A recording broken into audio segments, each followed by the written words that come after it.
All right, all right, all right. Woo! They don't prepare you for like, you know how they say everything that can go wrong will? So it took me 2 hours to make a 40-minute drive. But I'm glad to be here. Miami, shouts out to you in the building. This is awesome. This is awesome. Welcome, welcome to Emerge America 2024. Give yourselves a round of applause for being here. Glad to have you. Glad to have you. I am not going to do a stand-up bit, but I do want to welcome all of our partners. So first and foremost, my name is Daniel Williams. I am the program director for the Network for Teaching Entrepreneurship, and today we're going to be featuring some of our amazing young people that will be sharing their business concepts with the crowd just to understand that the future is amazing. If you have not dealt with, have not spoken to, have not interacted with young people anytime recently, you don't know what you're missing. These young people are brilliant, they're innovative, they have amazing ideas, and today you will get a chance to interact with and learn a little bit about some of them today. So, without further ado, I will bring to the stage, coming up first from Matter Academy, Mix Ed. Mix Ed.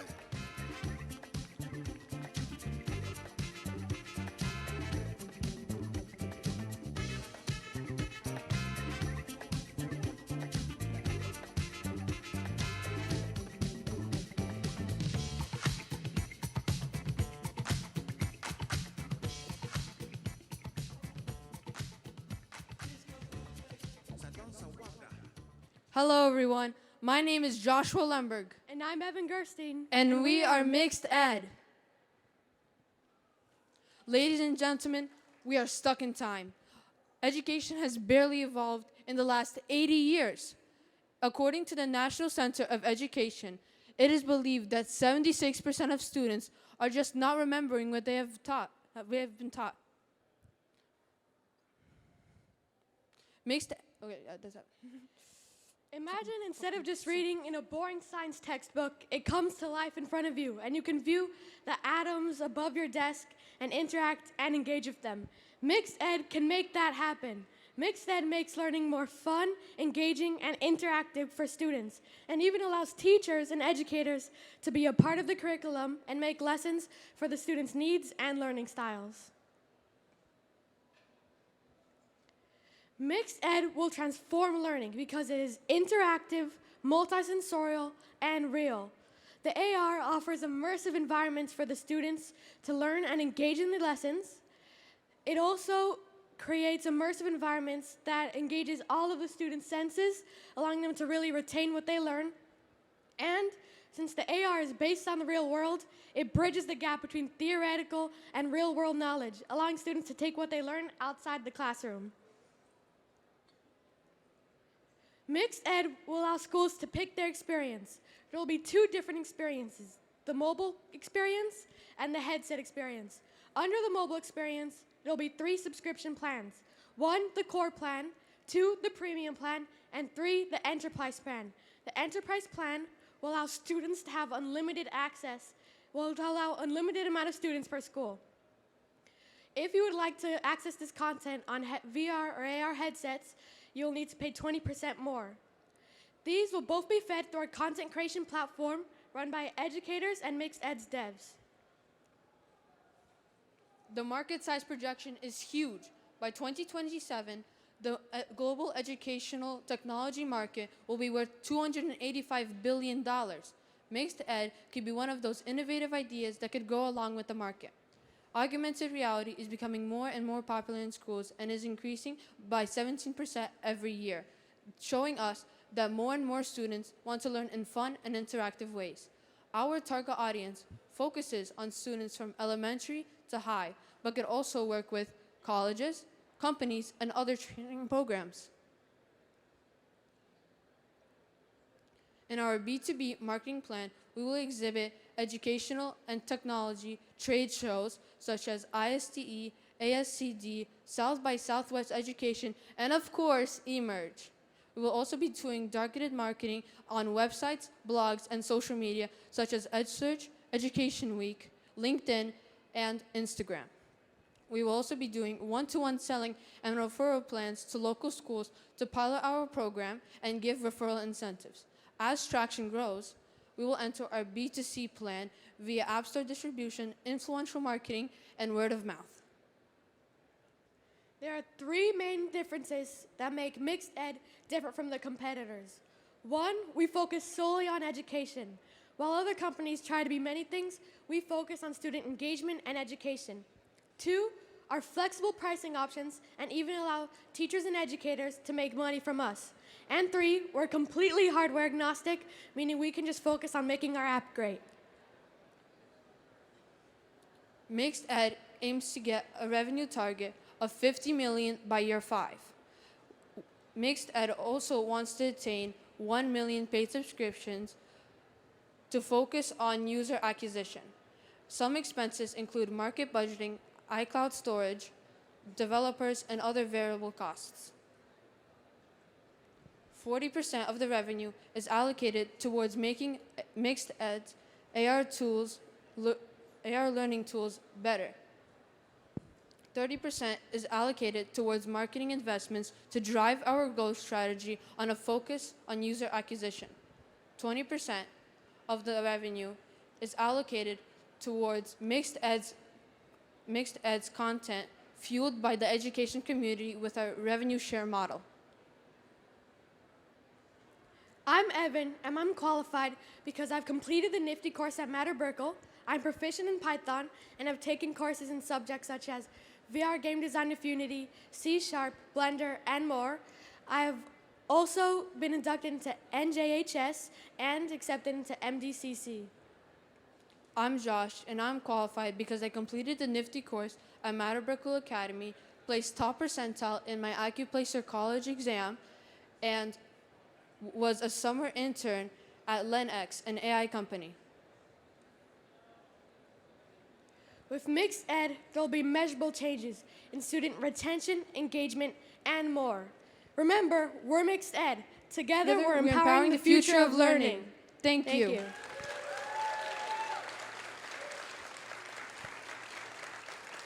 Josh.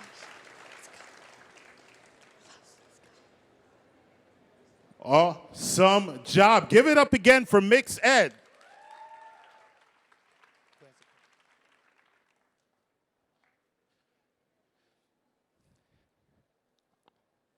If nothing else, I will promise you that these young people are doing an amazing job of taking a look at trends, taking a look at new innovations, and really kind of owning their own future, right? Taking advantage of the different types of technologies that are out there. And a lot of these technologies you will see featured in this building today. A lot of them are cutting edge. These are the technologies that will drive the future, that will drive the innovation of the future, and we're already starting to see these young people take ownership of owning what the future can and will look like. Coming up next to the stage with no further ado is Bright.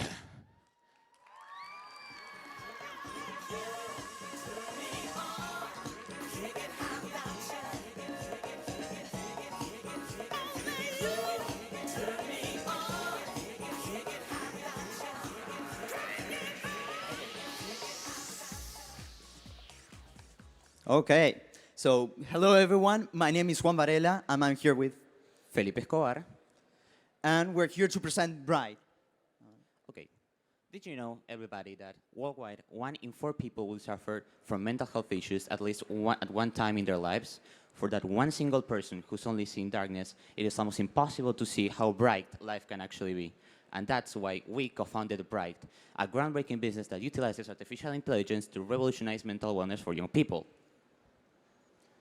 All right, do you know that the cost of therapy can be $400 every month?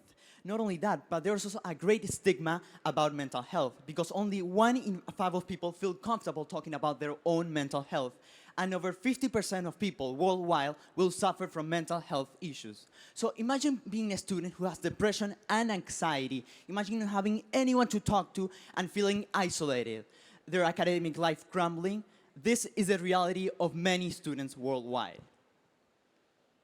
So after setting this terrible problem, what did we come up with? Well, we came up with not only a tool, but also a friend that can help you. We came up with Bright, and as I told you, it's a mobile application which will integrate artificial intelligence through the use of chatbot and specific analytics to help people cope with their mental problems. We also have a great variety of different functionalities. We have chatbot, we have exercises that you can do, we have podcasts, books, everything that you may need.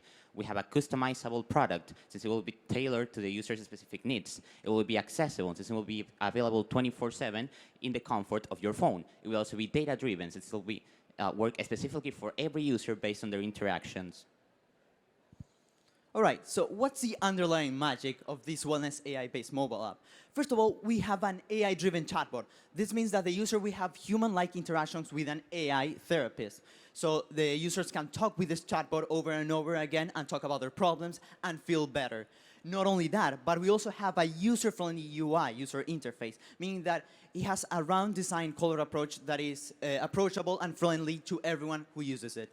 Not only that, but we also have AI algorithms. This means that as the users use Bright more and more and more, it will tailor its interactions to the specific user needs. So it will be completely personalized.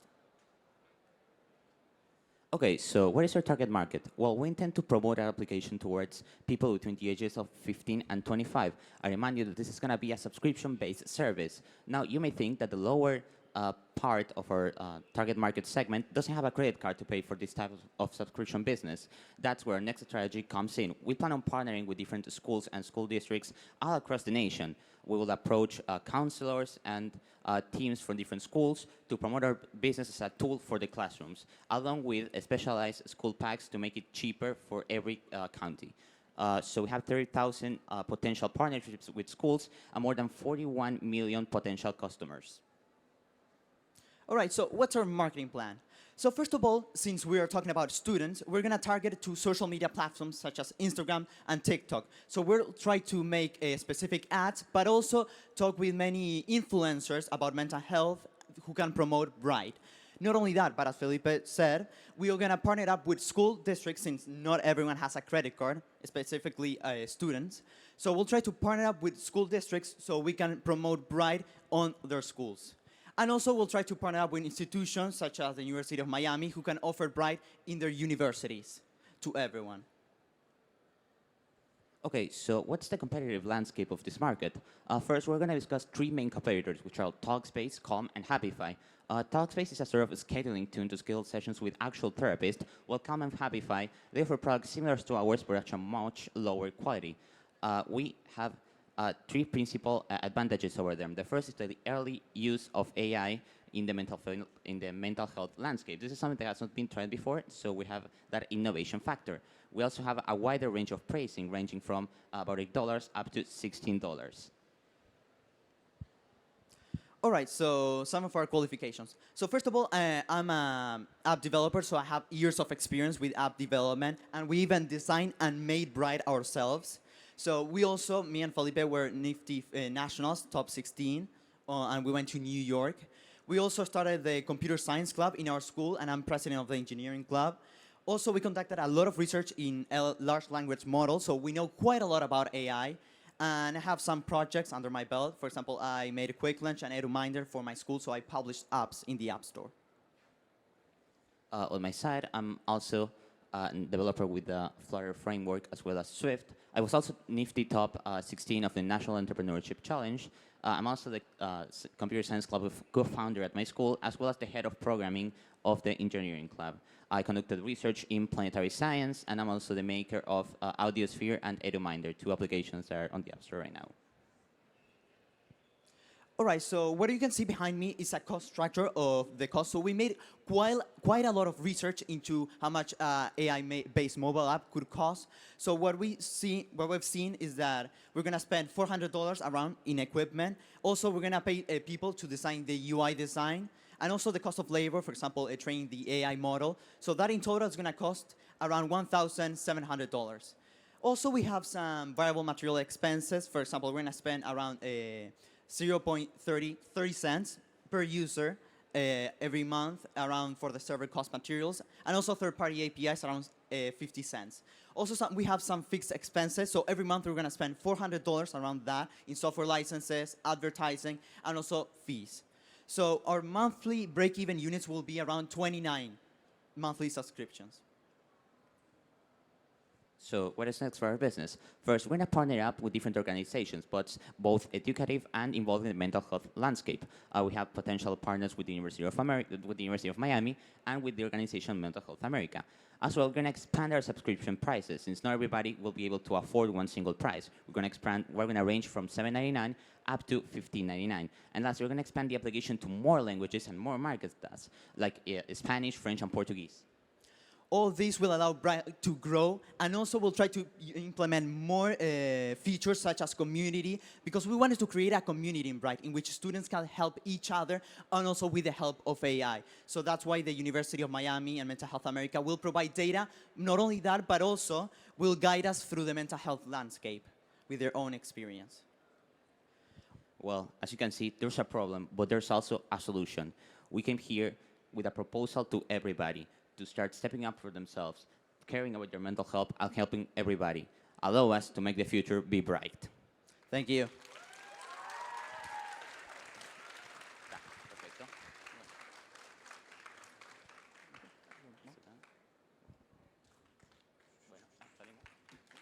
Goodbye.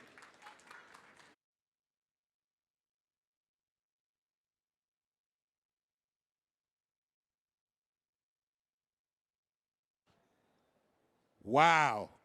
The future is bright indeed. You see what I did there? See what I did there? That worked out perfectly.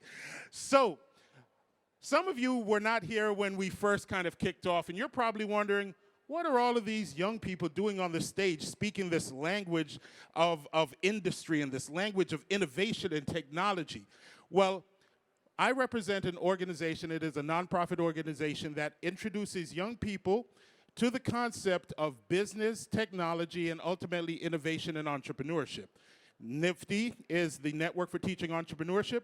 We've been in existence for 37 years. We've been doing this before entrepreneurship was a bright, see what I did there, spot in the eyes of a lot of people.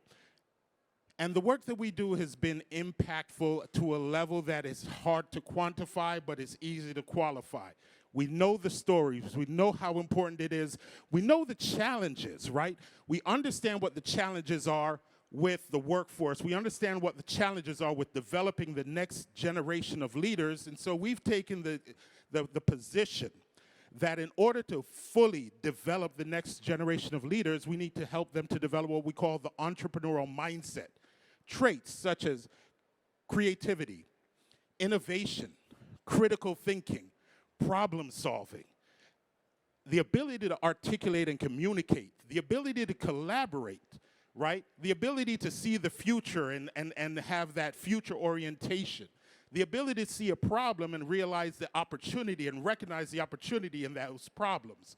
So we take pride in the work that we do.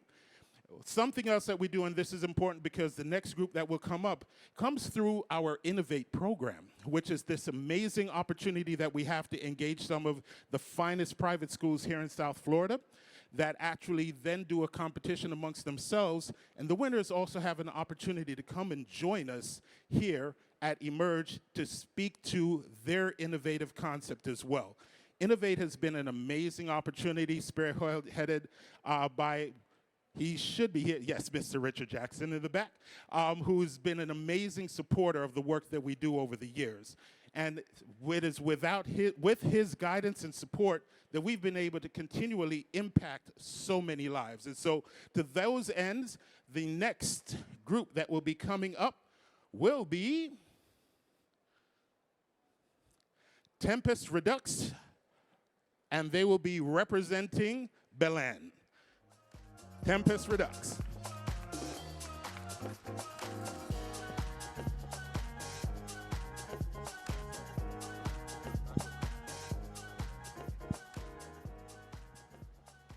So, hello, I'm David Aguilar. I'm Noah Levy. And I'm Edward Faust. And we're Tempest Redux, and we design screen time savers. So here's a digital infographic. In case you miss anything on the slides, if you scan this QR code, there's like a summary. Okay, quick show of hands. How many of you in here are parents? Okay, I'm seeing some hands. And how many of you think that your child spends way too much time on their phone or device? I'm seeing a lot of hands too. Yeah, you're not alone. Over 82% of parents around America think that their child spends way too much time on their device. But it's not just kids. 70% of adults in America spend 7 or more hours a day on their phone. That's a problem because recent research finds that that increased screen time is directly correlated with an increased risk in anxiety, obesity, and depression. But that's where we come in. Noah, take it away. The first product that we designed to combat this is the prickly phone case, the world's first purposefully inconvenient phone case. It achieves a screen time reduction by doing two things. Firstly, the discomfort reminds you that you're on your phone and you shouldn't be. And second, the spikes are uncomfortable and they become more uncomfortable over time. With testing with 7 participants over a week each, we found a 20% reduction with a low of 15 and a high of 39. And that was only after the first 3 days. The prickly phone case is already in production. Currently, they are being FDM 3D printed. But once we move on to mass production, they will be made with injection molding, which will allow us to lower the cost from $1.23, which is already significantly lower than other phone cases on the market. Now, our product. What's our app? In case you're curious, it would be made in Flutter, but more specifically, it's an app to help you reduce your screen time. It connects to your case through NFC, so it knows when you have it on or off, and unlike other apps, or what Apple actually offers, we're using artificial intelligence to know the difference between productive screen time and unproductive screen time. And now, one of the most important features is our AI screening of notifications.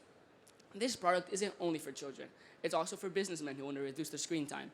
And often you receive emails which aren't that important. You click on them, you open them, and you go down the rabbit hole. So you want to make sure you only get a notification if it's considered to be important. And we do this through AI. And actually, we'll show you later on the demo how this works. Now, our third product is the Redux Pro. This isn't meant to replace your phone, and we actually started working on it as you can see on the circuits. What it's meant to do is be an addition to your phone. We want to make sure you don't look at your screen unless it's really important. So for any of the business people here, you probably use either Notion, Jira, Trello, or anything to manage yourself, Monday.com, etc. And the idea is you can use all of these services only with your voice. And this is also in the demo that we'll show you after. Here are our milestones. Firstly, we will launch the physical case and the digital app. Then we are going to integrate haptics, which are vibrations, and MagSafe to ensure that we get a wider range of utility. Then we are going to gain additional customers through social media advertising and a referral program. And finally, we launched the Redux Pro, which will seamlessly integrate the physical and the digital sides of our business. So currently, we've come up with 3 different monetization models for our company. So our entry-level product, the Prickly Phone Case, is designed to be a one-time buy, while our app will be is a monthly subscription, and our Redux Pro will be a combination of both. Now, our proof of interest. We want it to be different than most of the other companies that tend to present, not only in NFTE, but in other competitions as well. We wanted to show people actually want our product. Most startups die because people don't even want the product. So we actually paid for advertisements and actually ran them. It's not just an idea. So we used Google Analytics and Meta Analytics to basically find out a lot of details. And we found out it cost only 50 cents for someone to click on our ad, go to our website, and click Add to Checkout, which is an incredibly low number, which can help us predict profits. Additionally, we were able to find our most common consumer. Of course, this is a case. This is a phone case. This is to reduce screen time. This can work well for almost everyone, but we know where to focus our efforts. Men aged 35 to 44 most often are the one who actually buy our product. Now, we wanted to estimate the customer acquisition cost compared to the lifetime value. Using some statistics, and on average, the products they would buy, we estimated to be 1.5 to 12, which for anyone who knows about business is an incredibly great CAC to LTV ratio. Additionally, our value proposition. We want it to be different than everyone else, which is why I have to reiterate that we're the only people to actually have a hardware solution to reduce screen time. And for our software, we're the only people that differentiate between productive and unproductive screen time. Or SWOT analysis. I think the most important thing to understand, first of all, is the opportunities. We need to understand this market is almost untapped. No one's making actually apps or platforms or hardware to reduce your screen time. It's just not something that people are focused on. No one's actually thought of making a case. So the market is really big, and it's a place where we can take advantage. Now, our weaknesses or threats. First of all, if you've looked at our main product, the entry-level one, the case, it's 3D printed. It might be able to be copied or stolen if we're not able to get a copyright or a trademark, which you want to. However, the way that we understand that that's not really a problem is we have two other products. We have the software and we have the Tempus Redux Pro. And our entry-level product isn't only our only source of income. Additionally, like we said before, we're already working on adding NFC chips to it in MagSafe, so it actually connects to your app. For example, if you're a parent, you want to make sure your kids have the case on. Since it has an NFC chip, we tested it out, and it knows when your phone has the case. So as a parent, it'll give you an alert, hey, your child took off the case. So using those more technological advanced features we're working on, it won't be that easy to copy us. We're also currently working on getting a patent for a prickly phone case, so the phone case will be safe and sound. And we're also estimating an $154,000 profit on just a $41,000 investment in advertisement alone. Now, I'm sure you're wondering how we got those numbers. They're, of course, a crazy estimation. But here's a finance sheet. And basically, we estimated this using our customer acquisition cost and a lot of data that we've actually collected from people. So if you want, you can scan the QR code, and it's a Google Sheet with a bunch of customizable values. So you can make a copy, and you can change, for example, the database cost, etc. And you'd see how those profits change. Next slide. Now, here we actually have a demo. We actually started coding the actual website just to show you. We started working the other day to show you that we're actually working on this product. So if they can play the video. Oh, press the clicker, press the clicker. Yeah, that. Go back and wait. That's what they had told us before. Okay, just wait. We promise it works, guys. We promise. We hope. Hi, here's the demo for the app. I won't bore you with the code, but it's basically really extensible and well done. Easy to read, not well done. But okay, let me start. So basically, this is supposed to be a demo of the software that would run on the Tempus Redux Pro, and it has the same notification system as the app too. So let me start off by sending some emails. This is an important, really important board meeting that we're gonna send to them. And then here's just some video games, like play whenever you can.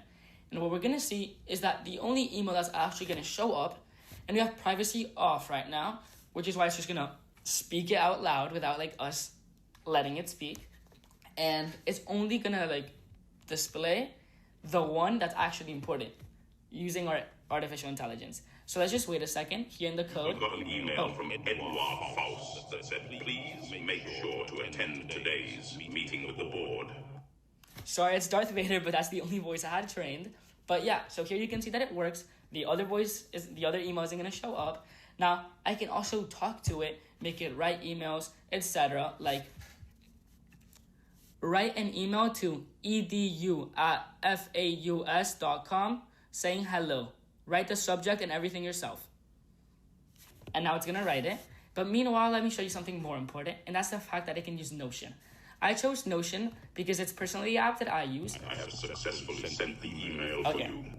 Okay, so I sent the email, but here's Notion, and here is where I have homework. It's basically a place to organize yourself. A lot of businesses use it, and I personally use it. So now, let me show you. What homework do I have? And it's gonna load, and it's gonna find out what homework I have. You have a physics worksheet to complete. But I can also make it add stuff. Write the homework, read the English book for honors English British literature.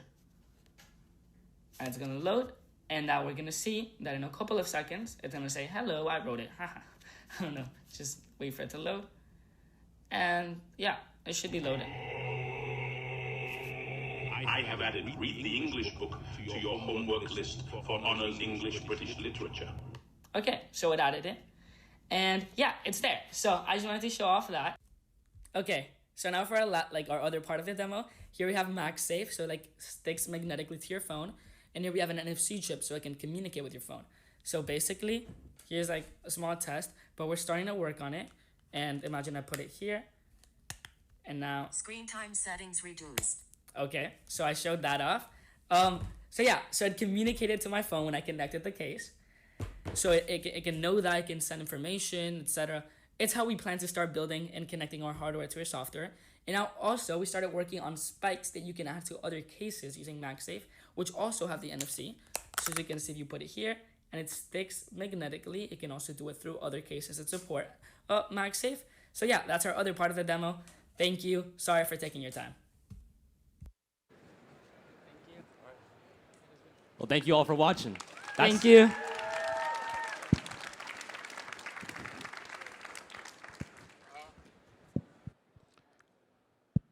Amazing job. Great job, gentlemen. Great job. When I speak about the fact that these young men, young women, young people are doing an amazing job of leveraging new and innovative technologies, this is what I'm talking about. A lot of this stuff is not core curriculum. This is the introduction of core curriculum with a little bit of innovation and a little bit of this is something I'm interested in learning more about, and these are the results. You have these amazing, these innovative ideas, and these are the young people that will ultimately change the world. Now, this is the front end of economics, right? How do you create new systems and new businesses and new ideas that can make money? But on the back end of everything is the question, once you've made the money, how do you manage it? So we are going to host a fireside chat with Miss Paola Fajardo, who will be joining us from the Dade County Federal Credit Union. And we'll actually be talking to these young people around the concept of financial literacy, financial education, and ultimately financial empowerment. So bear with us while we set up the stage, and we will be doing the fireside chat right after that. The Network for Teaching Entrepreneurship, NFTE, is a global educational nonprofit focused on bringing the power of entrepreneurship to youth in low-income communities. A lot of times our students don't necessarily have that environment that supports them in their ideas. I was really the shy kid that didn't talk much or didn't know what I wanted to do with my life after high school. Coming into the NFTE program, it really opened my eyes to what entrepreneurship means. It can mean everything if you put your mind to it. Since its founding more than 30 years ago, NFTE has trained thousands of teachers and educated more than 1 million young people worldwide. NFTE's entrepreneurship programs are taught by highly trained teacher corps from within the local school system. NFTE students are supported by a diverse volunteer corps drawn from the local business and entrepreneurship community. NFTE has collaborated with our district to enhance the entrepreneurial and small business exam industry certification attainment for students and teachers by collaborating with us on professional development opportunities, and our certification numbers have more than tripled since that exam has rolled out because of it. Our experience with NFTE has been fabulous. We've been partners with NFTE for over 10 years, and NFTE supplies our curriculum for our 6th through 12th grade programs. I was a classroom teacher for over 20 years, and I have almost a decade experience teaching and coaching the NFTE Entrepreneurship Business Program. Most impactful by far and away has been the classroom support. The lead program managers doing site visits, classroom visits, and getting to workshop with the students. NFTE entrepreneurs start businesses ranging from food AI. By mastering how to create an A to Z business plan, students learn how to pitch their business ideas to investors and business mentors. They get to collaborate with adults. They get to collaborate with peers. They get to learn that it's okay to fail and still get back up and try again because you're practicing. And that practice, then you fine-tune that business, and that really builds their self-esteem because they're not afraid to fail through some of our NFTE programs. How could I walk in a room, look at judges in their face and say, this is my business plan, and this is what I plan to do, and this is why I think you should invest in me. And so those skills are skills that help myself and so many other Nifty students every single year become the greatest versions of themselves and launch their startups. It gives them freedom to learn how to be financially free. And it's okay right now to make the mistakes, because if you fail right now, you're not going to go bankrupt. So learn from those mistakes now and learn what it takes to make it better so you're not making those mistakes in your 20s and your 30s. When it comes to Nifty, and the thing that I hold dearest, just being a student, then being an intern, then a Nifty staff member, it's the lifelong connections. The greatest benefits probably been, it's twofold. It's going to be the mentorship, but also the networking and opportunities for the students. They've been able to get industry certified, and they've also been able to network with industry professionals, which has led them to other speaking engagements, other pitch competitions, and even jobs.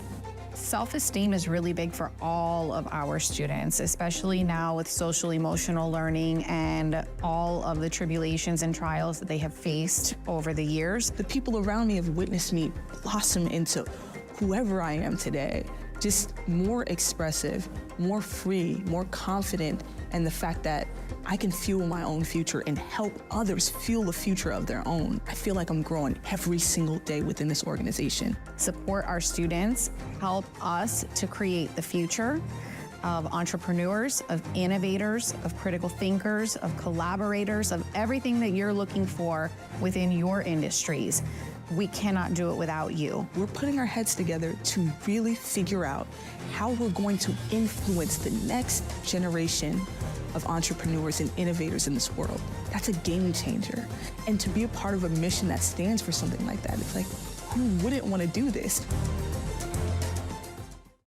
All right. So for those of you that were thinking to yourself, I wonder what Nifty is all about, I hope that gives you a little better idea of what it is that we do, the work that we do, and the impact that it can have. We've been doing this long enough to understand that there's so many things that young people are concerned about and really think through, and we love giving them the option and the opportunity to develop their voice and articulate it.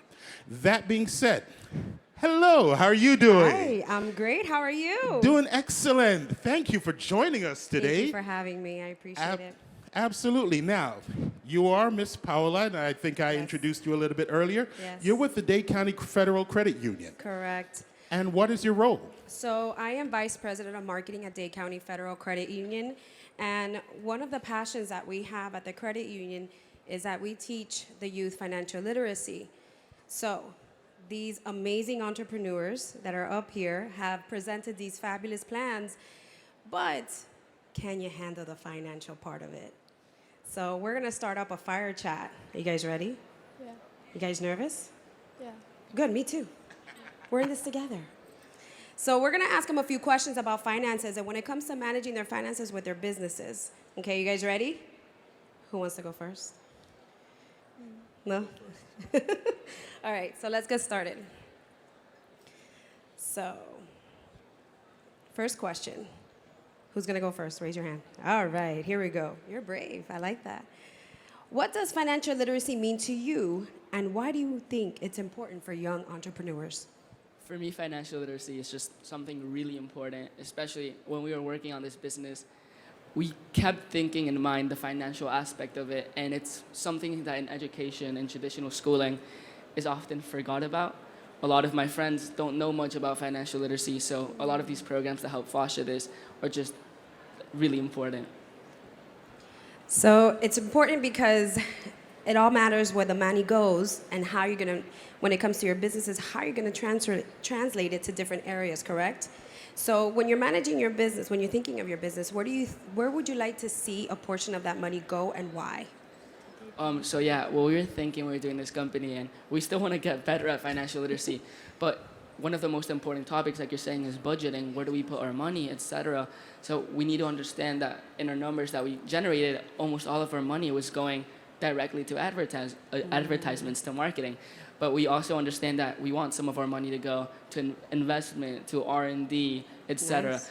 Actually, we didn't mention it, but something that's so important about financial literacy is we didn't know a lot of this until we started. And our company, we want to make an iPhone app. And while we were in the process of making it, we realized we needed to buy an LLC, we needed to do a bunch of financial aspects and a bunch of business things that we didn't know.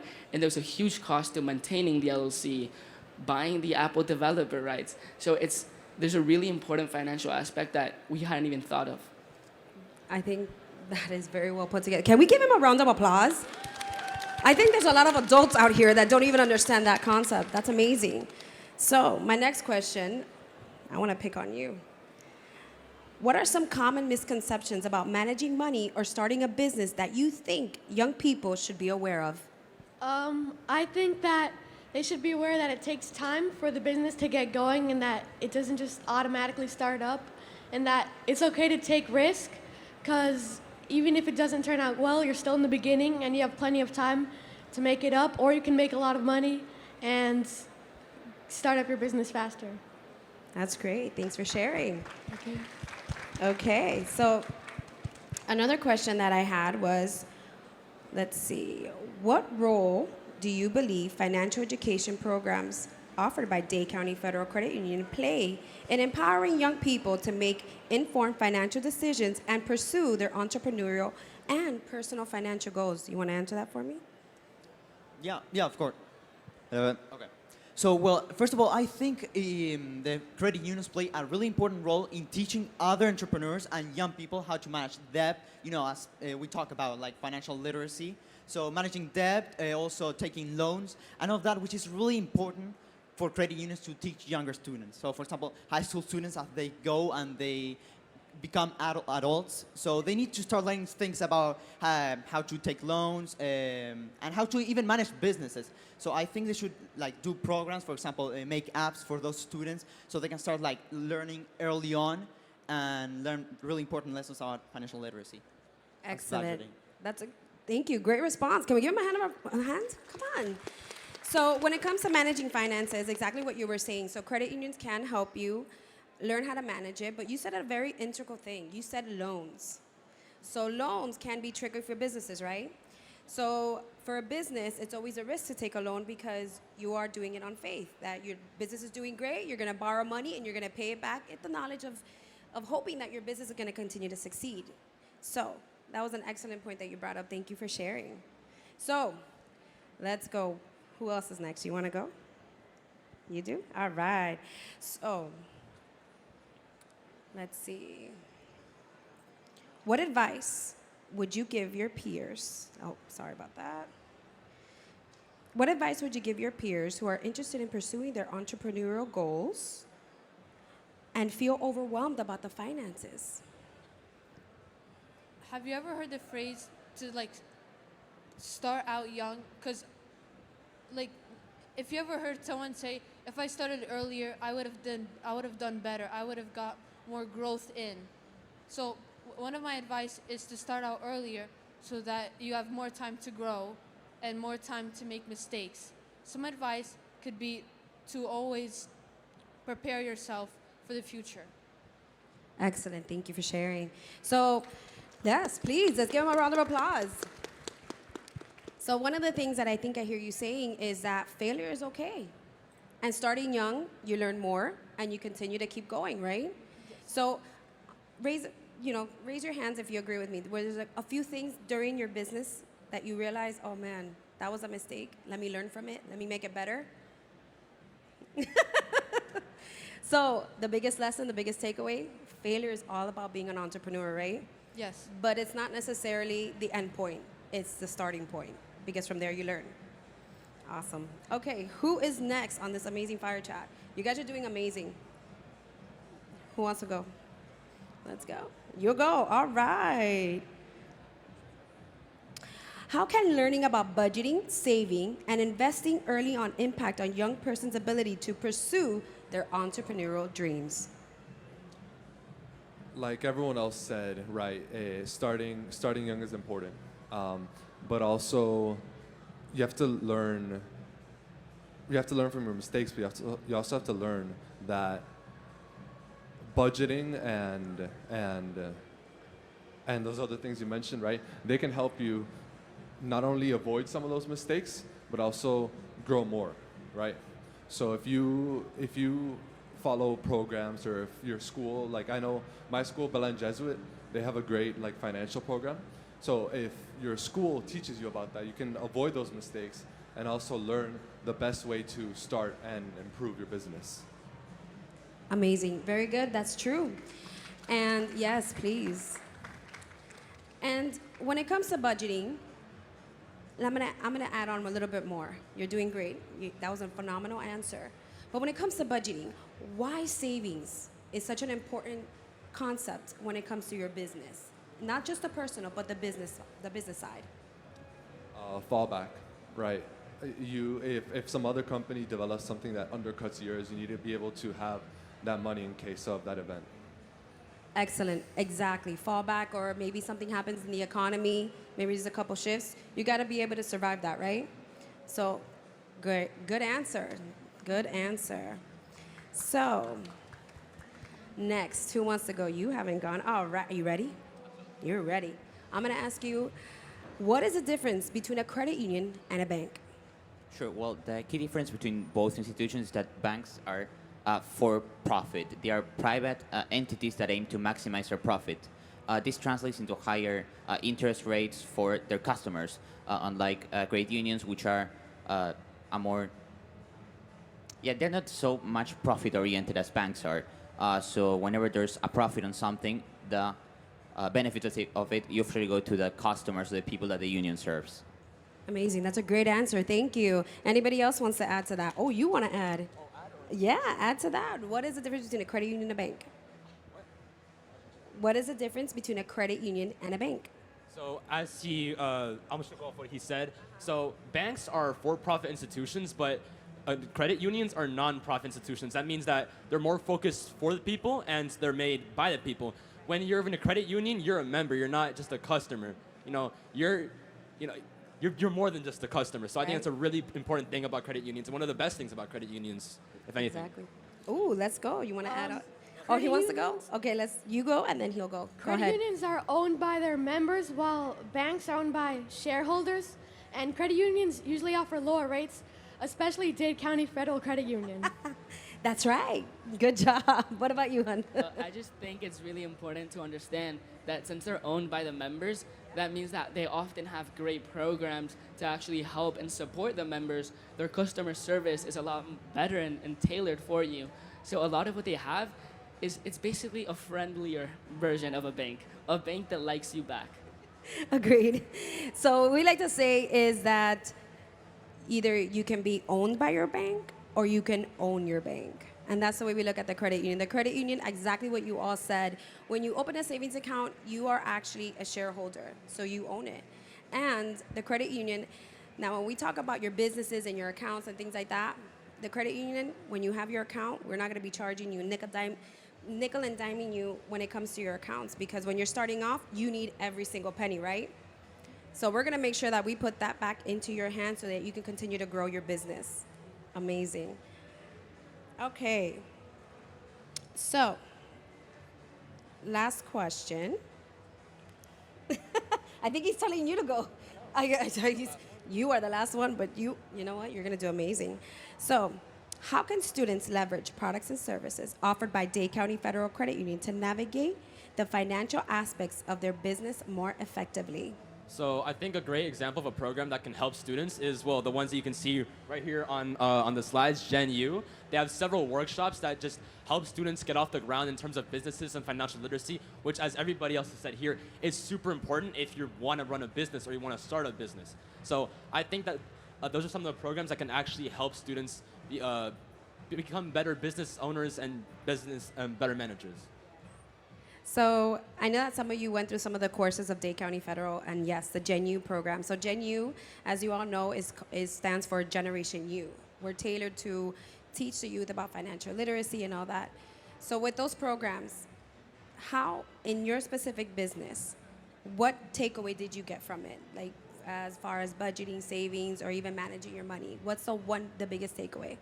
So for us, it was really just budgeting because our phone cases at first, they weren't, we wanted to make it out of a material that was different from what we have right now, but we actually found that through our material, it could be better. And that was because, we had to budget because, we're high schoolers. We're not exactly, Fortune 500 CEOs. So we learned we had to budget. Well, not yet. But we had to learn we had to budget. And through that, we actually found a material, a plastic that is not only cheaper, but stronger and better. So that's just one example that we have from our company. Amazing. How about any of you guys? Anything you want to add? No? Oh, he does. Yeah, just to mention about those programs in case anyone here wants to sign up their kid. Part of what's also good about these credit unions is that these programs, I think there was also one called Mad City Money or something similar, they actually almost always don't come at a cost. It's free. It's completely dedicated to actually help us and improve us.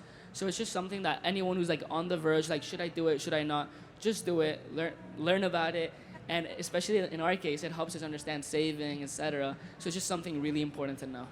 Amazing. Yeah, so Mad City Money is one of the programs that we do where we gave everybody a profile and they had a specific amount of money they made. And with that money that they made, they had to go into what we call the Mad City. So you guys had to buy a house, a car, had to feed your family. And if you were married, you had to actually take care of your spouse and your kids and actually buy even entertainment for everybody. So it kind of it literally put you into the Mad City. You had to figure out how to budget all those items. So thank you for bringing that up. And let's see. Ooh, I have a really good question. Who wants to go? All right, let's go. So what are the misconceptions of budgeting that you would like to share? Okay, so I think one of the first misconceptions is that many people think that you should put all your money into making the product work, which is many people think just with an idea, it just can sell itself, which is I think one of the problems we had with Bright early on. So we thought, okay, we're gonna have this app and when people see this, they're gonna just jump on our train, which is something that isn't quite true. For example, we talked with some of our mentors. We went to a summer camp and he told us that one of the most important things about budgeting in your business is taking a big part into marketing. So marketing is a really important thing. For example, social media, connecting with other people. And I think allocating a lot of your resources into marketing so other people can see that idea work and see that other people are also doing that, I think is extremely important instead of just R&D and putting all of that. Don't put all your eggs in one basket. Very good. I like that. Round of applause, please. I hope you guys are taking notes. So you want to add to that? Absolutely. Another common misconception that people usually fall to is the misconception of thinking you're in control of absolutely every factor of your business, when there's a big chunk of it that's left to luck. For example, during the COVID pandemic, there was no way of predicting it, and if you were not prepared in your budget to have a fallback or a safety net that you can fall back to, it would have been devastating for plenty of businesses. So a key factor I would like to highlight on budgeting is prepare for the unexpected. To prepare for the savings. Because it's interesting because budgeting, a lot of people think that you have to have a specific amount of money to save, a specific amount of this, and if you don't meet that amount, then what are you doing? You can't save. But in reality, budgeting is you telling where your money goes, not your money managing you. So, excellent point. You want to share? You want to add on to that? What are some misconceptions on budgeting, especially when it came to putting your business together? Some misconceptions is that you're always there's gonna be times when it's gonna be hard to budget and you may make mistakes, but you can always just find a way to fix it because we have time since we're young and we can take risks since we don't have to really pay taxes or support a family. So we can just go for it. I like the way you think. Yeah, you can go for it. So like we were talking about earlier, it's about taking the risk. It's about learning the lessons, and failure is okay because from the failure you are going to learn and you are going to improve, right? Yes, learn. All right. Well, thank you very much. You guys did an amazing job. And round of applause, please. Please, please. And I think it's time that we can probably take maybe one or two questions from the audience. Is anybody in the audience would like to ask a question? No? These amazing minds, you don't want to ask them anything? Ooh, her over there.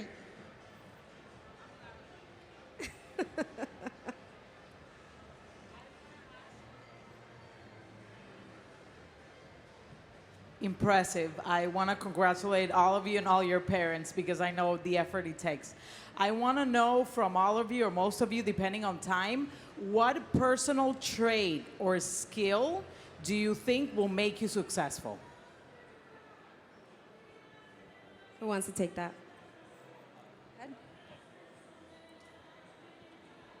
Creativity. I think that's the big one here. I mean, too much of what we see nowadays is just kind of the same thing in a different form. Right. But when you think outside of the box, that's when you can really come up with something new and something good.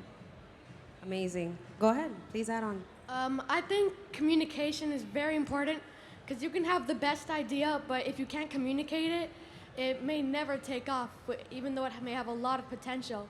So I think if you can communicate your idea well, it can go far. Very true. Amazing. You want to add on? I think my personal trait here is resilience. For any business owners out there, I know you guys, like, there's ups and there's downs, and sometimes it seems like, it's gonna flatline. Sometimes it seems like it's gonna go through the roof. And just pushing through everything, through the good and the bad times, is just a really important trait, I think, just in general, and not only in business but in life. Amazing. Can we please give him a hand, please? And then one last question. Hi. First, I wanted to congratulate you. I see a bunch of capable individuals with so much potential. I cannot wait to see what you'll do next. If you could start all over again, but with the knowledge you have now, what would you do different?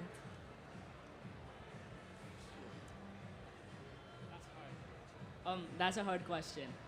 I guess if I had to start again, it would have been, like they were mentioning before, starting earlier. I think that's really important factor is we were almost scared to start, scared to do it. And having patience, I would have had more patience at the beginning, stop throwing out ideas. If it's something doesn't work right at the beginning, I shouldn't have quit it, I should have continued. And honestly, I think it's mostly that, just, oh wait, one more important thing, and that's reaching out to others.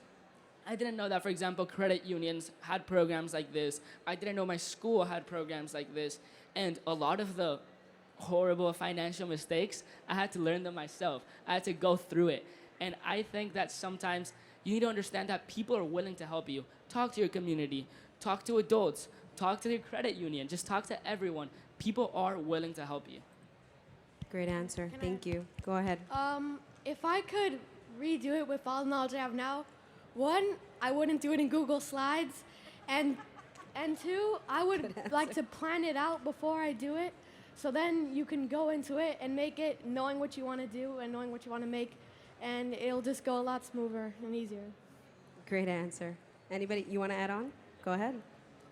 Yeah, I think one of the most important things that I would do if I were to start earlier on was networking. So first of all, so I figured out later in our business that networking was an option. So you could reach out to people, you could send emails and ask to experienced people about like how they managed to become a successful business. So if I were to start all over again, I would start networking really early on, because that's a really important thing. Like, you can talk with people from a lot of backgrounds and they can give you amazing tips. Those are the people who were successful, and they can guide you through your journey. So I think one of the most important tools in business is the ability to talk with others. Network. That is an excellent, excellent point. May I Go also add ahead. something? Sure. I would like to expand on 2 points that you made. First and foremost, yeah, right, our Google Slides. Yeah, Canva on top.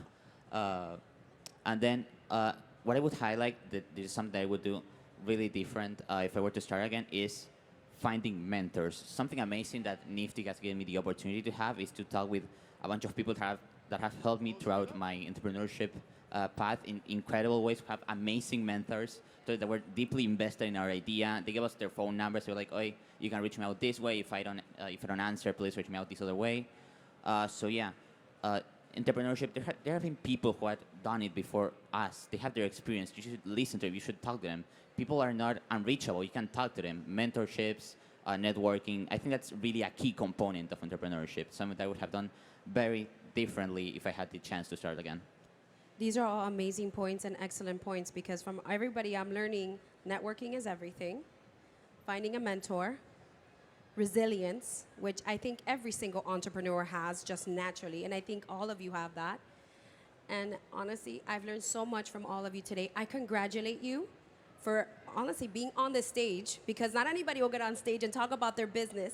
So can we please give them a hand because not anybody can get on stage, present their dream, present their business, their blood, sweat, and tears. So thank you so much for your time. Thank you for being here. Have a great day, and thank you, everyone. Thank you. Wow, wow. Hold on, hold on. Before you leave, gentlemen, I just want to present, if you stand real quick, I just really want you to see what tomorrow looks like. I want you to see what tomorrow's leaders, tomorrow's innovators, and ultimately tomorrow's job creators look like. This is the future. And I know that a lot of us hear a lot of things that are not so positive about our young people, and I want you to understand and realize that this is the reality of what the future will look like. We ask that you will support the work that we do as a volunteer, as a coach, as a speaker. We will be here. Myself, my executive director will be here. Everything that we do for this particular outcome. Ladies and gentlemen, the future.